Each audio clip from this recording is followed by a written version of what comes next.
questions 21 to 25. Come in and sit down, Lester. Sharon, I can see you're keen to know more. To start with, I'd just like to say that we value volunteers highly and recognize their importance and assistance in the provision of quality education. Thank you. We're looking forward to helping out. But what exactly can we do? Volunteers can undertake a range of tasks. In general, they enrich the English language program and complement the contributions of salaried staff members. Yes, but what would we do specifically? Oh, a variety of tasks. For instance, you can tutor individual students in reading. I thought that might be the case. But you can also help students edit their written responses. Great. Is that also a one-on-one activity? Oh, yes, definitely. But volunteers are also called on to assist in designated classes.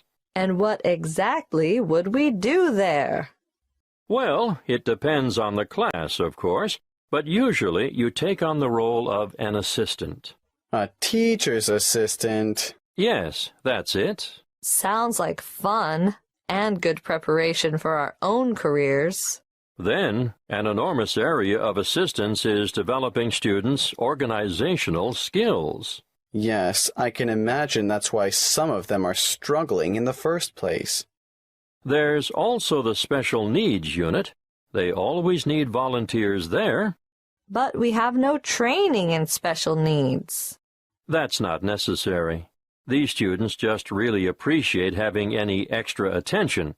Sometimes help with the simplest things, like holding a pen correctly. Well, that's something all able-bodied students should learn. I've noticed some of the strangest pen grips amongst my peers, and I'm sure they must end up with sore hand or shoulder muscles at the end of the day. Yes, I'm sure you're right. The other task I'd like you two to help out with is encouraging and improving the students' work ethic. Oh, I can't imagine that'll be easy. No, but it is important, and I can give you some training in that field. That'll be good. I should also point out that you'll be working alongside quality teachers at times who are not only caring role models, but excellent motivators. Well, we should learn a lot from them. Yes, the teachers you'll be assigned to are innovative and very responsive to the different needs of individual students. If that's true, they must be adept at a variety of teaching styles. Quite right. You know, part of my mission is to forge close partnerships between experienced teachers and trainees like yourselves. As far as I can see, everyone has something to gain from the exchange of information and skills, not just the students you're helping. Before you hear the rest of the conversation, you have some time to look. You'll hear a conversation in a university student services office. First, you have some time to look at questions 21 to 25.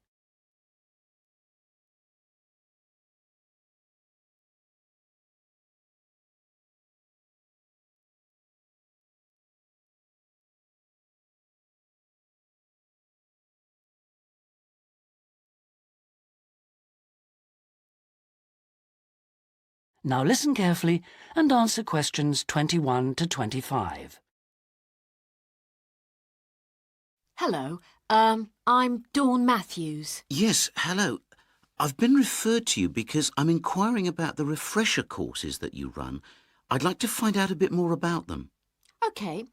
Well, we run quite a few different short courses for students who are either returning to study or studying part-time.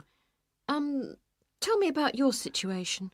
Well, I think that I really need some help in preparing for the coming semester, especially to build up my confidence a bit and help me study effectively because, you see, I've been out in the workforce for nearly 12 years now, so it really is a long time since I was last a student. Yes, it can seem like a long time, can't it? Well, let me start by telling you what courses we have that might suit you. Are you an undergraduate or a postgraduate, arts or sciences? Undergraduate, and I'm in the business faculty. Right then. Well, first of all, there's our intensive Study for Success seminar on the 1st and 2nd of February. Mm-hmm. It's aimed at students like you who are uncertain about what to expect at college and looks at a fairly wide range of approaches to university learning to motivate you to begin your study and build on your own learning strategies. That sounds good. What are some of the strategies that are presented? Well, we try to cover all aspects of study. Some of the strategies in writing, for example, would be improving your planning for writing, organising your thinking, and building some techniques to help you write more clearly. With reading, there'll be sessions aimed at getting into the habit of analysing material as you read it, and tips to help you record and remember what you've read. It really is very important to begin reading confidently right from the beginning. There's also advice on how to get the most from your lectures and practice in giving confident presentations, as well as how to prepare for exams. What about the motivational side of things? Well, there's a range of motivational exercises that we do to help the students feel positive and enthusiastic about their study. The process of learning and exploring a subject can lead to a whole new way of looking at the world, and the study skills and techniques that you build up can be applied in all sorts of different ways. Before you hear the rest of the conversation, you have some time to look at questions 26 to 30.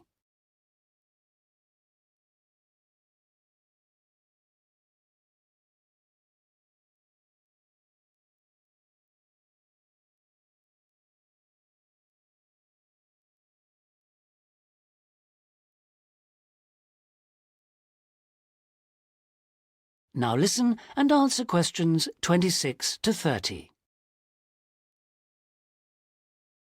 Actually, I'm very excited about the whole thing of taking up studying again, but, I'm a little nervous about whether I'll manage to get everything done. I suppose it's the same for all mature students. Of course it is. Two of the key components of the course are time management and overcoming procrastination. People discover that once they learn to plan their days, all the work can be accomplished and there'll still be time for leisure. Is there an enrolment fee? Well, just a minute, let's see.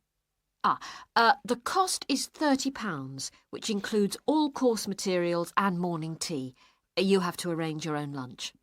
Well, that wouldn't be a problem. I already make sandwiches for my 3 kids and my wife and myself every day. I won't have to change my routine. No. Now, I need to tell you that this is a very popular course and it's essential that you book well ahead of time. In fact, the course convener tells me that there are only 5 places left. What other course might be good for me? There is one other that you could benefit from. It's simply called Learning Skills for University Study and is on 3 consecutive mornings, starting on a Monday from 9 to 12, and costs £25. This is aimed at upgrading the study skills most school leavers have and help them cope with the increased demands of university study. It focuses mainly on making students more responsible for their own success. What sort of things are covered in this course? Well, basically, it's more advanced thinking, note-taking, reading and writing strategies, but also some input about stress management. I think I'd be better off starting from the basics and looking at all the strategies, don't you? Yes, from what you've told me, I think that's more in line with your situation. All right then. Can I book a place on the Study for Success seminar course now? Yes. Let me just get out a registration form and take down your details. That is the end of section. As you listen, answer questions 6 to 10.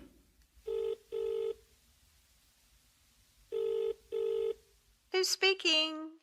Hi, Margaret. It's Jack again. Sorry to bother you. Listen, would you mind doing me a favour? Of course, what? Could you tell Mike I have got his camera? I've tried to send him a text message, but it's not going through. Oh, he's not here yet. Oh dear, he said he'd be there early. He might be lost too. Okay, I'll call him. What's his number? 0482 563379.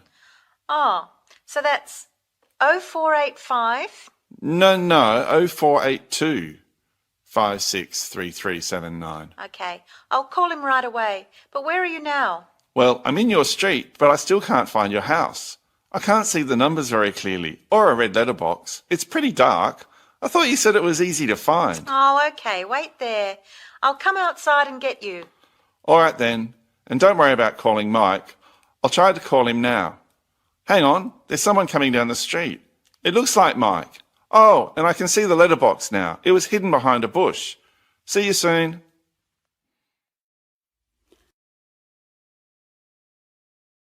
That is the end of part 1.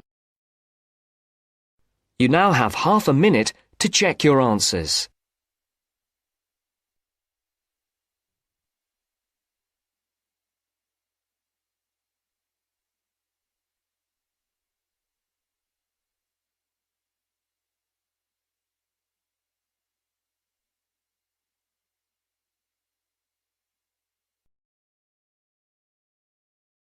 Now turns to part 2. Part 2. You are going to hear a talk given by Madeline. She is going to introduce the recreational facilities on campus and in town. First, you have some time to look at questions 11 to 20.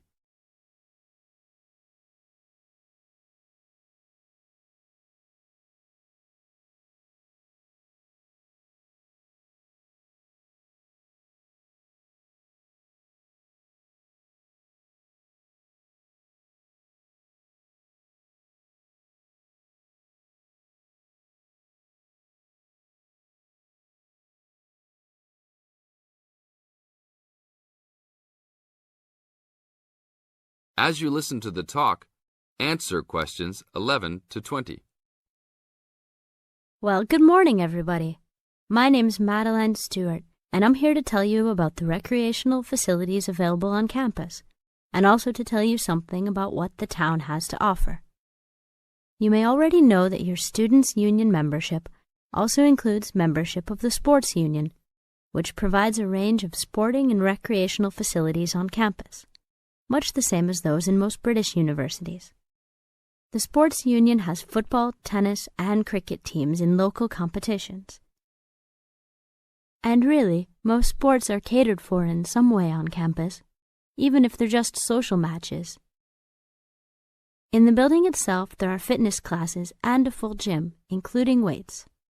The sports union can also provide cheap tickets to some major sporting events. And to keep you up to date with everything available, there's a weekly newsletter distributed around the campus.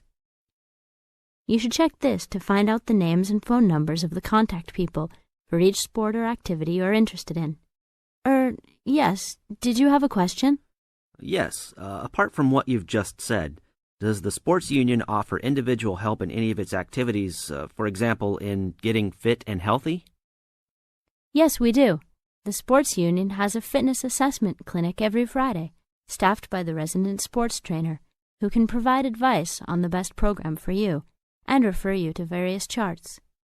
I'm sure you all realize that for any medical assessment or health problem, you should go to the University Medical Service. The sports trainer can also advise you on a suitable training program using the weights. And now on to Ashbury. For a town of its size, Ashbury has some unusually good leisure and sporting facilities, most of which are near the center of town and easily reached by bus from this campus. There's a new, well, almost new, Olympic-sized swimming pool. That's not quite in the central town area, but it's only a 5-minute walk from the bus stop. Above the pool, there's a high-tech fitness center that any of you more serious fitness lovers would need to check out. Then, in the center of town, there's a sporting complex called the Anderson Center, which contains squash courts and facilities for a number of other indoor sports, such as basketball.